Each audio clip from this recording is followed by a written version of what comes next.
Century একজন ব্যাটসম্যানের সবচেয়ে বড় তৃপ্তির নাম, বিশেষ করে টেস্ট ক্রিকেটে, যেখানে প্রতিটি রান আসে ধৈর্য, মানসিক শক্তি আর দীর্ঘ লড়াইয়ের পর। কিন্তু মমিনুল হকের গল্পটা যেন অন্যরকম।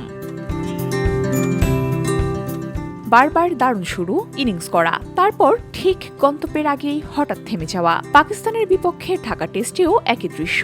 দুর্দান্ত ব্যাটিং করতে করতে পৌঁছে গিয়েছিলেন 91 রানে। ক্যারিয়ারের প্রথমবারের মতো আউট হলেন নার্ভাস 90s-এ। এর আগের 3 টেস্ট ইনিংসেও তার রান 82, 63 ও 87। অর্থাৎ রান আছে ছন্দ, কিন্তু নেই সেই কাঙ্ক্ষিত সেঞ্চুরি। 2024 সালে ভারতের বিপক্ষে কানপুর টেস্টের পর আর কোনো শতক নেই মমিনুলের ব্যাটে।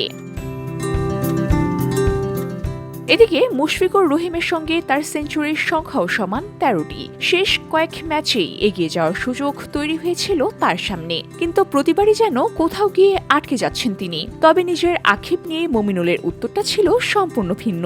তিনি বলেন, সেঞ্চুরি না পাওয়ায় আক্ষেপ নেই, তবে আজ বাসায় গেলে বউ বকা দিতে পারে।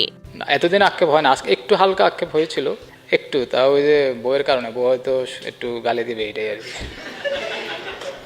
হাসির আড়ালেও ছিল বাস্তবতা, কারণ তার কাছে দলের রানই সবচেয়ে গুরুত্বপূর্ণ।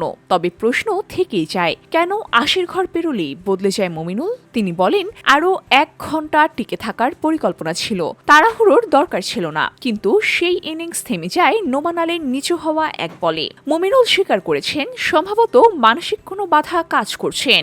না, আমার কাছে মনে হয় না আমি স্লো হয়েছিলাম। আমি দেখলাম যে রান, আমার ওইরকম রানের তাড়াও ছিল না। আমার টার্গেট ছিল যে আপনার আর 1 ঘন্টা খেলা আছে, ওই 1 ঘন্টা খেলা নর্মাল ক্রিকেট খেললে হয়তো।